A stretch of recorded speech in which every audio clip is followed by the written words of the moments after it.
சிவமங்கலம். நிதானம் தானத்திற் சிறந்தது நிதானமாய் இருக்கிறது பாருங்கள். மனம் கொண்ட மனிதனின் மூல உடைமை நிதானம் காணுங்கள். இந்த சகம்தனில், இந்த உணவு சங்கிலில் பொருத்தப்பட்டிருக்கின்ற எல்லா ஜீவன்களிலும் மேலான குணம் என போற்றப்படுவது நிதானம். அந்த நிதானம் கைவரப்பெற்றவன் இந்த மனிதன். ஆதலால் தான் தானத்திற் சிறந்தது நிதானமாய் இருக்கிறது பாருங்கள். இப்ப மண்ணில் இங்கு நிகழ்கின்ற எல்லா எதிர்மறை விளைவுகளுக்கும் ஒரே ஒரு காரணம் மட்டும்தான், நிதானம் இன்மை. இந்த நிதானம் இழந்ததுனால மட்டும்தான் இந்த உலகத்துல இதுவரைக்கும் நடந்த கேடுகளும் இனி நடக்க இருக்கும் கேடுகளும் நிதானம் இன்மை என்கின்ற ஒரே பெயரால் தான் விளங்குகிறது. மறந்து விடாதீர்கள் என் செல்வங்களை, நிதானம் பயிலுங்கள். தானத்திற் சிறந்ததா இருக்கிறது. நிதானம்னா வேற ஒண்ணும் கிடையாது, நீ உனக்குள்ளேயே இருக்கிறது, அவ்வளவுதான். நீ தானம் தந்து இருக்க வேண்டும் நிதானத்திற்கு உன்னை. நீ தானம் தந்து இருக்க வேண்டும் உன்னை. எதற்கு? நிதானத்திற்கு தானம் தந்து இருக்க வேண்டும். நீ தான பொருள் நிதானத்திற்கு. நிதானம், அங்கதான் நிதானம் தீர்மானிக்கப்படுகிறது. நிதானம், நிதா நித்தம், எந்த நேரமும் தைலதாரையா நிதானம் நம் எனும் தன்மையில் நான் நித்தம் வாசம் செய்யும் பொழுது நான் ஒரு நிதானம் பெறுகிறேன். இதுதான் உண்மை. எல்லை இல்லாத ஞானத்தினுடைய வெளிப்பாடு என்பது எல்லை இல்லாத நிதானத்தின் பெயரால் தீர்மானிக்கப்படுகிறது. எதற்காகவும் அவன் வருவதில்லை. இங்கு சிவபரத்தின் பெயரால், இங்கு இறையின் பெயரால், இங்கு எவ்வளவோ வாத விவாதங்கள், தர்க்க குதர்க்கங்கள் அப்படிலாம் பேசப்பட்டுக்கிட்டு இருக்கு. அவன் 100% நிதானமா இருக்கிறதுனாலதான் களத்தில் பிரவேசிப்பதில்லை. ஏன்னா இந்த களம்லாம் மாறும். இந்த நடிகர்கள்லாம் ஓய்வாங்க, இவர்கள்லாம் அகற்றப்படுவார்கள். இப்படியே அகற்றப்பட்டு கொண்டே இருக்கும். அவன் அங்கு ஒருத்தன் நிதானமா அத்தனையும் பார்த்து கொண்டே இருக்கிறான். ஆதலால் என் செல்வங்களை நிதானம் பயிலுங்கள். இது மிக முக்கியமான பாடமா இருக்குன்னு சொல்றேன். ஆமா, ஏன்னா இப்ப நமக்குள்ளார எப்படி உமிழ் நீர் போல, இந்த உணவை செரிக்கும் நொதி போல நமக்குள்ளார சில தீய நொதிகளும் இருக்கிறது.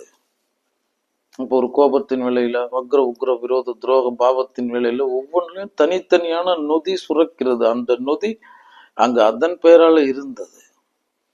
அது தனக்குள் நீர்த்து போகின்ற வரைக்கும் அந்த குணத்தின் பெயரால அவனை கையாண்டுகிட்டு இருக்கும். அந்த நேரத்துல ஏற்படுறதுலதான் பெரிய பெரிய பிழைகள். ஒரு கன நேரத்து அங்கு எதிர் விளைவு பேரழிவை தந்து விடுகிறது. இது இந்த களத்தினுடைய யதார்த்தமா இருக்கு. அதற்கு ஒரே ஒரு காரணம், நிதானம் இன்மையினால். ஏன்னா நம்ம உடனே முடிவெடுத்துறோம், உடனே இங்க எதிர்வினை ஆற்றிடுறோம், உடனே சொல்ல எடுத்துறோம், செய்துறோம், எதை வேணாலும் அதற்கானது செய்துறோம்.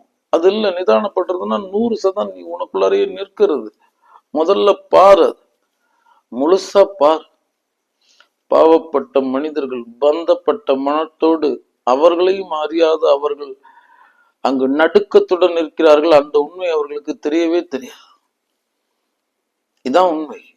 நீ ஒரு பக்குவ நிலையை அடைகின்ற வரைக்கும், நீ மெய் அறிவை பெறுகின்ற வரைக்கும் உன்னுடைய நடு நெஞ்சு நடுக்கத்தில் இருக்கும். அதுல எந்த மாற்றமும் கிடையாது. 100% உண்மையை சொல்கிறேன் என் செல்வங்களே. அந்த நடுக்கத்திலிருந்து உங்களை மீட்டெடுக்கிறது இந்த நிதானம். ஆமா, ஏன்னா நம்ம சில விஷயங்களை அதை விட்டுட்டோம் அப்படின்னா அதெல்லாம் தானா அடங்கிக்கும். இப்ப இந்த மனக்குளத்தை பாத்தீங்க அப்படின்னா, இந்த மனக்குளம் குழம்பிருச்சு, அதை மனசை தெளிய வைக்கணுங்கிறதுக்காக இந்த உலகம் பெருமுயற்சி செய்துகிட்டு இருக்கு. அதற்காக அது செய்கின்ற வேலை, மனக்குளத்தை தெளிய வைப்பதற்கு ஒரு 4 பேரை கொண்டு வந்து இறக்கி விட்டு அதை தெளிய வைக்க சொல்லிக்கிட்டு இருக்காங்க. இப்படிதான் நம்ம பண்ணிக்கிட்டு இருக்கோம். நம்ம மனக்குளத்தை செயலால கெடுத்துக்கிட்டு இருக்கோம். அதை இயலா விட்டுட்டா போதும், தானா அடங்கிரும். அதே மாதிரி இந்த மனிதனுடைய சுபாவம் அந்த நேரத்துல வரும். அதற்கு நீ எதிர்வினை ஆற்றாது நீ சாட்சியா நின்று பார்த்த அப்படின்னா இயல்பாவே எல்லாமே நீர்த்து போயிடும். பெரும்பகுதி 90-95% சர்ச்சைகளை நம்ம நிதானத்தின் பெயராலே வென்று விட முடியும். நம்ம உடனே அதற்கு பதில் சொல்லணும்னு நினைக்கிறோம், அங்கு பதிய வைக்கணும்னு நினைக்கிறோம். ஏன்னா உனக்குள்ள அதி தீவிரமா நான் இருக்கு. அது அமிழ்தத்தினுடைய பக்கங்களை மறந்து அமிலத்தன்மையில நிலைநிறுத்தி வைத்திருக்கு. அப்ப அது தனக்குள்ள அமிலத்தன்மை நிலைநிறுத்தி இருந்தா அது காணலால சொல்லால சிந்தையால இந்த சகத்தை எரிச்சுக்கிட்டே இருக்கும். அதற்கு ஏதாவது எதிர்வினை ஆற்றிக்கிட்டே இருக்கும். அந்த இதயத்தை அமிலத்தை நிதானத்தினால் தான் நீங்க அதை கட்டுப்படுத்த முடியும், மட்டுப்படுத்த முடியும் செல்வங்களே. அதனால நித்தம் நம் எனும் உணர்வுக்குள் நீங்கள் நிலை நின்றிருங்கள், நிதானம் பயிலுங்கள். ஆமா, நமக்கு அது சொல்லித்தரப்படவே இல்லை. இங்க பாருங்களேன், எல்லாமே சரியா நடந்துகிட்டு இருக்கு, எதுவுமே சரியா நடக்கல. என் நோக்கத்துல நான் ஒரு பயணத்துல போய்கிட்டு இருக்கேன், அவங்க ஒரு நோக்கத்துல வந்துகிட்டு இருக்காங்க. அங்க களத்தில் ஒரு சம்பவம், ஒரு தவறு, ஒரு பிழை, அங்க அவ்வளவுதான். ரெண்டுமே இயல் தான். அதை உற்று பார்க்கும் பொழுது செயலானது, அதிலே நிலை நிற்கும் பொழுது வினையானது, வினை அதற்கு ஒரு எதிர்வினை செய்தது, எதிர்வினைக்கு பேர் எதிர்வினை செய்தது, பேர் எதிர்வினைக்கு பேர் அழிவு செய்தது, அதற்கு அப்புறமேட்டுக்கு சர்வநாசத்தில் முடிந்தது. அப்போ ஒரு சிறு பிழையை, ஒரு சிறு தவற, ஒரு சிறு நிலைப்பாடுகளை அதை நம்ம ஊதி பெருசாக்க வேணா, கடந்து வாருங்கள். ஏதோ எல்லா மனங்களும் ஏதோ ஒரு விதத்துல மெய்யறிவை பெறாது தனக்குள்ள ஒரு பக்குவ நிலை அடையாதவர்களுடைய மனம் எப்பொழுதுமே ஆனந்தத்துலலாம் சதானந்தத்துலலாம் இருக்காது. அவங்க சில நேரத்துல கனவு இன்பத்துல கனவானந்தத்துல இருந்திருப்பாங்களே தவிர அது அவர்கள் இந்த உலகத்திற்கு காட்டும் கோணமா இருக்குமே தவிர அவர்களுக்குள் சஞ்சலத்தோடு சலனத்தோடு சபலத்தோடு தான் வாசம் செய்வார்கள். இது களத்து தர்மமா இருக்கிறது. ஏனெனில் அவன் அந்த மெய் அறிவை பெறவில்லை, மெய் பக்குவ நிலையை அடையவில்லை. ஆனா இதன் பெயரெல்லாம் தன்னை இந்த உலகத்துக்கு வேணா அவர் காட்டிட்டாரு. ஆனா அவருக்குள்ள அந்த அறியாமையும் அறிவீனமும் இருக்கிறது. என் செல்வங்களை நீங்கள் மீட்டெடுத்துக் கொள்ளுங்கள், நிதான வளையத்திற்குள் வாருங்கள், நிதானமா எழுங்கள், நிதானமா காணுங்கள், நிதானமா சொல்லுங்க, நிதானமா செய்யுங்க. நிதானத்தை என்னைக்குமே இழந்துடாதீங்க. வேகம் முக்கியம், மாற்று கிடையாது. ஆனா விவேகம் அதை விட முக்கியம். அப்ப வேகத்திற்கும் விவேகத்திற்கும் என்ன வித்தியாசம் அப்படின்னா, வேகம்னா கட்டற்ற வேகத்தை உடையது.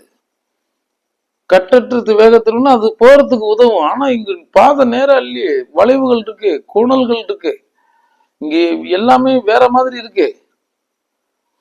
அப்ப அப்படி இருக்கும்போது நான் அந்த இடத்துல வளைவுகளுக்குள்ள போகும்போது நான் வேகத்துல போனா எப்படி உதவும்? அந்த இடத்துல எனக்கு விவேகம் தான் உடைமை, நிதானப்படுறது தான் உடைமை, என் வாகனத்தை நிறுத்துறது தான்.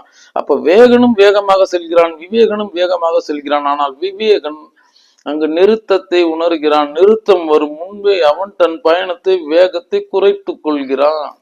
ஏனெனில் அவன் நிதானன். அப்ப இதுதான் நிலைப்பாடு. அப்ப குறி சேர்றது விவேகம் தான், குறி சேர்றது நிதானம் தான். நான் இந்த நிதானமா நான் தான் இருக்கணும்னு நினைக்கணும், நான் தான் அது சார்ந்த சிந்தனையில இருக்கணும். அப்படி இருந்து நான் எவ்வளவு இருந்தாலும் நான் பெரும் முயற்சியில கடும் முயற்சியில இருந்தா ஏதோ சில சதவீதங்கள் நான் அதுல இருக்க முயற்சி செய்தேன்னு இருக்கும். ஆனா இந்த உலக நிதானத்திற்கு தயாரா இல்லை. யார் வேணாலும் யாரை வேணாலும் சீண்டிடுவாங்க, யார் வேணாலும் எவ்வளவு ஆழத்துக்கும் அவர்கள் அழைத்துட்டு சென்றுடுவாங்க, மிக உச்சி நிலைக்கும் அழைச்சிட்டு போயிடுவாங்க, எரிமலைக்கும் அழைத்து சென்றுடுவாங்க. ஏன்னா ஒரு சொல் போதும் உன்னை எங்க வேணாலும் கூட்டிட்டு போவோம். ஏன்னா நீ நிதானமின்மையின் பெயரால் நிலை நின்றிருந்தால் அவன் எவ்வளெல்லாம் உன்னை தீர்மானிக்கிறானோ அவ்வளெல்லாம் செய்து பார்த்து விடுவான். என் செல்வங்களே, ஆதலால் புத்தியை கடன் கொடுக்காதீர்கள், நிதானமாக நில்லுங்கள். உன்னை நிலைகுலைய செய்யறதுக்கு இங்க 1000 கேள்விகள் வைக்கப்படும், களங்கள் வைக்கப்படும், காரியங்கள் வைக்கப்படும், எல்லாம் வைக்கப்படும். நீ நிதானமா பாரு, அவ்வளவுதான். இங்க என்ன நடந்தாலும் நீங்க எதிர்வினை ஆற்றாதீங்க. என்ன வேணாலும் நடக்கும், எதையும் எதிர்பார்த்துருங்க, எதையும் ஏற்றுக்குங்க, எதற்கும் எதிர்வினை ஆற்றாதீங்க. எண்ணம் தந்தவனே எண்ணியே இருங்கள், ஏகாந்தத்தின் ஏக வாசல் இது கேள்வி. இதுதான் நிதானனுடைய லட்சணம். அவன் எதையும் எதிர்பார்த்திருப்பான், எதையும் ஏத்துக்குவான், எதற்கும் எதிர்வினை ஆற்ற மாட்டான். எண்ணம் தந்தவனே எண்ணி இருப்பான். எண்ண மூலத்திற்கு எண்ணத்தை கொடுத்துட்டு அவன் பாட்டுக்கு சாட்சி பொருளாவே நிலை நிற்பான். ஏன்னா இந்த உலகம் அப்படிதான் சொல்றேன். இந்த ஒரு கணத்துல இருக்கிற அவனுடைய மனநிலை அடுத்த கணத்துல இருக்காது, அடுத்த கணத்துல இருக்கிறது அதுக்கு அடுத்த கணத்துல இருக்காது. இப்படியே இங்க கனபேதத்துல ஓடிக்கிட்டு இருக்க கூட்டம். அறியாமையில பேசியிருப்பான், அறிந்து பேசியிருப்பான், அல்லது அதற்கு எத்தனையோ காரணங்கள் இருந்திருக்கலாம், என்ன வேணாலும் இருந்திருக்கும். மன முறிவா இருக்கும், தோல்வியா இருக்கும், தனி மனித மனத்தோல்வியா இருக்கும், வாழ்வியல் தோல்வியா இருக்கும், எத்தனையோ இங்க கேடுகள் இருக்கு. இதன் பெயராலெல்லாம் இந்த மனம் சற்று கொஞ்சம் முன்ன பின்னதான் இருக்கும். அப்ப நம்ம அவர்களிடத்துல ஒரு அன்பான பண்பான வாசகத்தெல்லாம் எதிர்பார்த்துக்கிட்டு இருக்க முடியாது. நம்ம அவர்களுக்கெல்லாம் விளக்கம் கொடுக்க வேண்டிய அவசியமும் கிடையாது. அவர்களை நம்ம எதிராக கருத வேண்டியதும் கிடையாது. அவர்கள் எல்லாம் நம்மள நிதானத்தை சோதிக்கின்ற கருவிகளா வருவாங்க. அதெல்லாம் எந்த கணத்திலும் நிதானம் இழக்காம நம்ம பயணிக்கணும். இவ்வளவுதான் விஷயம். புரிந்து போர்க்களம் இறங்கணும்னு சொல்றேன். ஆம் செல்வங்களே. அப்ப நான் நிதானம் பயிலணும் அப்படின்னா என் மனம், புத்தி, சொல், செயல் அத்தனை என்னிலே நிலை பெற்று இருத்தல். இந்த கனவுகளாலோ குறிக்கோளாலோ இத்தியாதிகளாலோ வேறு எத்தன் பெயராலும் என் சித்தத்தை நான் கடன் கொடுக்காது எனக்குள்ளேயே தெரிதல், எனக்குள்ளேயே நிலை நின்று இருத்தல். அப்போதான் எனக்கு என்ன வருதுன்னே தெரியும். நம்ம பல அடுக்குகளை உடைய பார்வைகளை உடையவரா இருக்கும். அவ்வளவுதான். நமக்கு பல உண்மைகள் தெரியவே தெரியாது. ஏதோ நம்ம எல்லாம் பரிபூர்ணமா பார்த்துக்கிட்டு பரிபூர்ணமா கண்டு உணர்ந்து கொண்டு நம்ம பயணிச்சுக்கிட்டு இருக்கோம், நினைச்சுக்கிட்டு இருக்கோம். கிடையவே கிடையாது. நம்ம அப்படி கனவு கண்டுகிட்டு இருக்கோம். நம்ம என்ன கவனிச்சுக்கிட்டு இருக்கோம்னே நமக்கு தெரியாது. எதுக்காக இந்த காட்சியை காணுதுன்னு அதுக்கு தெரியாது. அதனாலதான் இவன் தேடும் பொருள் எதிரே இருந்தாலும் இவன் கண் பார்த்திருக்கும், உணர்ந்திருக்கும். ஆனா இவனுடைய வேக அழுத்தம் எங்கேயோ சென்று தேடுவான், எதையோ எடுப்பான். அப்ப இதுதான் தேடுறோம்னு தெரிஞ்சிருச்சு, அது எதிரில் இருக்குங்கிறதும் புரிஞ்சிருச்சு. தேடுறாரு. கழுத்துல ஆட்டை போட்டுக்கிட்டு ஊருக்கிட்டே வம்பிழுத்துக்கிட்டு இருக்காரு. கழுத்துலதான் கிடக்குது. 2 கை அதை பிடிச்சிக்கிட்டும் வேற இருக்கு. இவ்வளவு சுமையும் இருக்கு. ஆனாலும் இங்க வம்பளக்குறாரு. ஏன்னா இதன் மீது எல்லை இல்லாத கொண்ட பற்று, அதனால ஏற்பட்ட ஒரு அறிவீனம், பறி கொடுத்துட்டோமேன் அப்படின்ற ஒரு பரிதவிப்பு. இப்படி எல்லா மனிதர்களுக்குள்ளாரையும் இருக்குது. நமக்கு எல்லா காட்சியும் தெரியுதுன்னு நினைச்சுக்காதீங்க. இங்க எல்லாம் புரிஞ்சுக்கிட்டு இருக்குன்னு நினைச்சுக்கிட்டு இருக்காதீங்க. இங்க ஒரு மர்ம தர்மம் கர்மம் ஏற்றி கொண்டிருக்கிறது. அதனாலதான் இங்கெல்லாம் மர்மத்தில் மறைத்தான். எல்லா மிருகத்தையும் அதை பொருத்தி பார்த்தரலாம். இந்த மனிதனை மட்டும் பெரிய ஒரு மர்ம தேசம் என மர்ம பிரதேசம் என இருப்பான். உள் ஒன்று புறம் ஒன்றுன்ற மாதிரி உள் 3 புறம் 1 வைத்து இருப்பான். அவன் பாவம் சொல்றேன். அவன் ஒரு அடிமை. அவன் இந்திரியாதிகளுக்கு அடிமைப்பட்டு, மனதுக்கு அடிமைப்பட்டு, சுய கருத்துக்கு அடிமைப்பட்டு, பேத வாத விவாதங்களுக்கு அடிமைப்பட்டு, அதன் பேரால அதனிடத்தில் பணிபுரிந்து கொண்டிருக்கின்ற அடிமை அவன். பஞ்சேந்திரிய அடிமை அவன். ஆம் செல்வமே, மீட்டெடுத்துக் கொள்ளுங்கள். நிதானம் ஒவ்வொரு இடத்துலயும் இருக்கணும். எந்த இடத்துலயும் தீவிரம் இருக்கக்கூடாது. எந்த இடத்துலும் கடும் அழுத்தம் இருக்கக்கூடாது. இந்த சகம் எதை தந்தாலும் அதை கொண்டாடிடக்கூடாது. தலைக்கு மேல எடுத்துட்டு போயிடக்கூடாது. அது மிக மிக முக்கியமான விஷயம். நிதானத்திற்கு நிறைய அன்பளிப்புகள் கிடைக்கும், நிறைய வாழ்த்துக்கள் கிடைக்கும், நிறைய புகழுரை வாசகங்கள் கிடைக்கும், எல்லாம் கிடைக்கும். நீ அதோடு பந்தப்படாதிரு. அவ்வளவுதான். ஏன்னா நீ இதை செய்ய வந்திருக்கிறாய். இயற்றுவதுதான் உன்னுடைய வேலை. ஏன்னா இது என்னுடைய இருப்புக்கு என்னை படைத்தவனே பொறுப்பு அப்படின்னு நான் எந்த நேரம் அந்த நிதானத்தில் நிலை நின்று இருக்க வந்திருப்பவன் உணர்ந்தே அடி அடியா எடுத்து வைக்கிறது. கணம் பொழுதா அணுகிறது. இப்படியே இருக்கிறது. இந்த கணம் தான் இலக்கு, இலக்கணம். இது என்ன? நான் கணத்தில் பொருந்தி கணத்தில் பதிந்து வாழ்ந்து கொண்டு இருப்பவன். ஏன்னா நம்ம வாழ்வியல்ங்கிறது தத்துவம் என் செல்வங்களே. அதெல்லாம் நமக்கு சொல்லித்தரப்படவில்லை. ஒரு விநாயகர் வழிபாடு இருக்கு, கணபதி வழிபாடு இருக்கு. எப்படி அங்கு திரிபுரம் நமக்குள்ள மும்மலமோ அதே மாதிரி கணபதி அப்படின்றது தத்துவ பொருள். முதல்ல ஏன் வழிபடுனா கணபதி, கணபதி கணநாயகன், அந்த கணத்திற்கு அதிகாரி. அதனால கணத்திற்கு அதிகாரின்னா கணம் தான் உனக்கு அளிக்கப்பட்டிருக்கிறது. நீ தினக்கூலி இல்லை, கணக்கூலி. உனக்கு அளிக்கப்பட்ட கூலி கணத்தில் அளிக்கப்படும். ஜனனம் ஒரு கணத்தில், மரணம் ஒரு கணத்தில், வாழ்வது ஒரு கணத்தில். இக்கணம் அக்கணம் தக்கணம் சிக்கனப்பிடி இக்கணத்தில் வாழ்ந்து பழகு. இலக்கணம் அறிந்தவன்றவன் இலக்கு கணம் மட்டும்தான். இந்த கணத்தில் நான் ஒரு இயல் அன்பின்பு ஆனந்தத்தில் ஒரு மனச்சமநிலையில் ஒரு நெஞ்சு நிறுத்து குளிர்ந்து பஞ்சு பொதியா என்னை நிலைநிறுத்தி கொள்ள முடியாது போனால் எந்த கணத்திலும் அது வாய்க்காது என்பதே உண்மை. இன்று இல்லை எனில் என்றும் இல்லை, இக்கணம் இல்லை எனில் எக்கணமும் இல்லை. அப்ப எனக்கு கணத்துல இப்ப இல்ல, அது உண்மையாதான் இருக்கு குருநாதா, அது சரி செய்ய முடியாதானா, அதற்கு நீ உன்னை அர்ப்பணி. அது சார்ந்த சிந்தனைக்குள்ளரவா. இந்த சிந்தைகளை புத்தியை கடன் கொடுக்காது. இந்த போதனைகள்ல அங்க நிலைப்பாடுகள்ல இது நிலைப்பாடுல அதெல்லாம் ஒண்ணும் கிடையாது. அதெல்லாம் எடுத்து அப்படியே ஒரு ஓரமா வச்சிருங்க. கல்வி தீரவே தீராது, அது முடியவே முடியாது. கற்ற கேள்வி வல்லார்களை தோற்றுவித்து கொண்டே இருக்கும். இங்க தேவை பதிகிறவன், கேள்வி கேட்கிறவன் இல்ல. எந்த பொருளை நான் விளக்கம் கொடுத்துட முடியும்? இறைக்கு நான் விளக்கம் கொடுத்துட முடியுமா? தேனில் சுவையென, மலரில் மனமென, எண்ணில் உயிரென, உள்ளமென, உணர்வென, நான் சொல்லும் சொல்லென, என் மண்ணை தாங்கும் பொருள் என, இப்படி அங்கு ஒன்று இருக்கு. ஆனா இல்ல காட்சிக்கு ஒரு அற்புதம். அவனை பத்தி நம்ம பேசிக்கிட்டு இருக்கோம். அவ்வளவுதான். அது அது வெறும் கருத்து பொருள். சித்தத்தை இறைவனுக்கு ஆக்கிட்டு நம்ம ஒரு நிதானத்தின் பேரால ஒரு வாழ்வை வாழ்ந்துட்டு போகணும். வேற என்ன? யாருக்கும் பிடித்தது அதுதான், யாருக்கும் பலன் அளிக்கிறது அதுதான், எல்லோரையும் வாழ விடுவது அதுதான். ஒரு நிதானம் இருந்தானே போதும், ஒரு களத்தை கட்டுப்படுத்திடுவான். அது ராஜ்ய நிதானம்னு சொல்றது. ராஜ்ய நிதானம்னா அப்படிலாம் கிடையாது. இந்த தேசமே சிதைந்து கொண்டிருந்தாலும் அவன் தன்னுடைய நிதானத்திலிருந்து விலகவே மாட்டான். நீ இந்த சூழ்ந்து நடக்கிறத பார்த்துட்டு பயந்துட்டாலோ, பதறிட்டாலோ, அல்லது சந்தேகப்பட்டுட்டாலோ, சஞ்சலப்பட்டுட்டாலோ, சலனப்பட்டுட்டாலோ நீ தோல்வி அடைஞ்சிருவ. சிந்திக்கிறதுக்கு மண்டை இருக்கிற வரைக்கும் நீ நிதானமாவே தான் இருக்கணும். எதுவரையினும் எதிர்கொள். உன்னால இயலாததுன்னு ஒண்ணு கிடையாது. இது சத்தியம். அப்படிதான் இந்த களம் பொருத்தப்பட்டிருக்கு. ஆம் செல்வங்களே. அதனால நீங்கள் ராஜ்ய நிதானத்தோடு விலகுங்கள். ஒரு சொல்ல உங்களை மனப்பிறழ்வு செஞ்சிருவாங்க, மனசை சலனப்படுத்திடுவாங்க, மனசை குழப்பி விட்டுருவாங்க.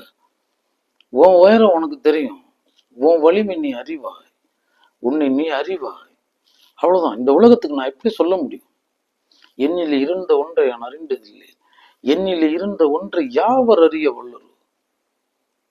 என்னிலே இருந்து யான் உணர்ந்து கொண்டேன். நானே இருந்துதான் என்னை உணர முடியும். நானும் எனக்குள்ள இல்லைன்னா நான் என்னை உணரவும் முடியாது.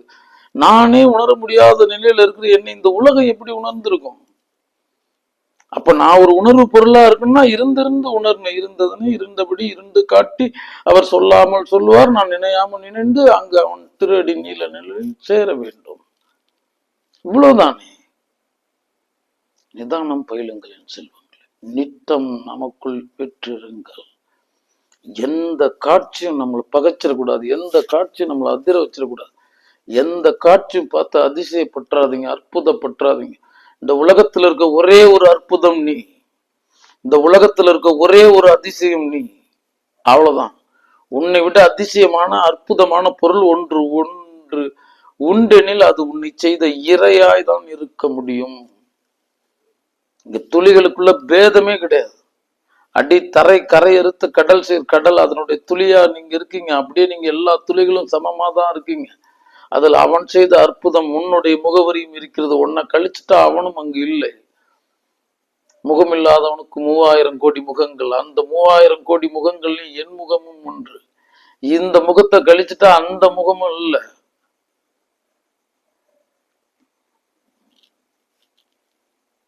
காணுபவர் இல்லைன்னா காட்சி பொருள் போற்றப்படுவதில்லை என்று செல்வம். போற்ற நான் இருக்கும் வரைக்கும் தான் அவன் பெரியவன். சத்தியம் சொல்கிறேன். அதனால உன் நிதானத்தை குலைக்கிறதுக்கு தான் இந்த களம் வேலை செய்யும். உன் வினையும் அங்கதான் வேலை செய்யும், உன்னுடைய அறிவீனமும் அங்கதான் வேலை செய்யும். நம்ம இங்க இந்த மாதிரி இந்த சகத்தினுடைய புற விவாதங்கள்ல நம்ம கலந்து நம்மளை தொலைச்சிக்க வேணாம். உங்களுடைய குறியை பாருங்க. அங்க அதன் பெயரால அதை சார்புடையது, அந்த பயணத்திற்கு இணக்கமானது அப்படிங்கிற பெயரால ஒரு நல் இணக்கத்தின் பெயரால ஒரு நல்ல இலக்கை நோக்கி சென்று கொண்டிருங்கள் என் செல்வங்கள். எந்த நிர்பந்தத்திலும் நிதானம் தவற விடாதீர்கள். ஜீவன் உன்னை விட்டு விடுபடுகின்ற வரைக்கும் நீ நிதானத்தை தவற விடக்கூடாது. ஆமா, இது உறுதி. உனக்குள்ள உறுதியா வைத்துக்கொள். இந்த சிந்தனை நீ முதல்ல நம்பு. நீ அந்த பொருளை நீ ஆழ்ந்து போ. நீ ஏன்னா இது பிறந்து இறந்து பிறந்து இறந்து இதுதான் ஓடிக்கிட்டு இருக்கு. இதுதான் பழைய கதையா இருக்கு. இதுல நானும் விதிவிலக்கு இல்லையே. இதை கண்டு அந்த மரண பயத்தின் பேரால அஞ்சு அஞ்சு வாழ்ந்துட்டு போறதுக்காக நான் வந்திருக்கேன். நான் ஒரு சர்வ சுதந்திர வாழ்வு வாழ வந்திருக்கிறேன். அங்க தலையை விடுவித்துட்டு நான் ஒரு சுதந்திர வாழ்வு வாழ்ந்துகிட்டு இருக்கேன். இதுதான் என்னுடைய நிலைப்பாடு. நான் எதனோடும் பந்தப்பட்டவன் இல்லை. இங்க எனக்கு எந்த தேவையும் கிடையாது. எனக்கு அதனால எங்களுக்கு அது என்ன சொல்றது, உள்முக விதிமுறைகள்லாம் ஒண்ணும் கிடையாது. எல்லாம் வெட்ட வெளிச்சம்தான். நம்ம பாட்டுக்கு போய்கிட்டு இருக்கோம். ஏன்னா நம்ம இலக்கு இந்த கணமா இருக்கு. இந்த கணத்திற்குள்ள இந்த கணானந்தம் பெறுவதா இருக்கு. ஆதலால் என் செல்வங்களே, நிதானம் தவற விடாதீர்கள். இந்த களம் எந்த விதத்திலும் முயற்சி செய்யும், எல்லா விதத்திலும் போர் தடுக்கும். இந்த உன்னை சூழ்ந்து இருக்கிறவங்களும் எதிராக யார் என்ன ஆனாலும் நீ ஒரு அசைவற்ற நிலையிலே இரு. நீ ஒரு உரை பணி போல இருன்னு சொல்றேன். இது ஒரு அனித்திய வாழ்வு. ஆனா உனக்குள்ள இருக்க சித்த திடம் இருக்குல்ல, அது நித்தியம். ஏன்னா அது ஒரு உயிரினுடைய அறிவிப்பா இருக்கு. உன்னுடைய உயிர் அது அறிவிக்கிற பொருளா உங்களுடைய சித்தமா இருக்கு. அதனால உங்கள் திட சித்தத்தின் பெயரால் சதா நிதானத்தில் நீங்கள் பெற்றிருக்க கடவுது. சிவமங்கலம்.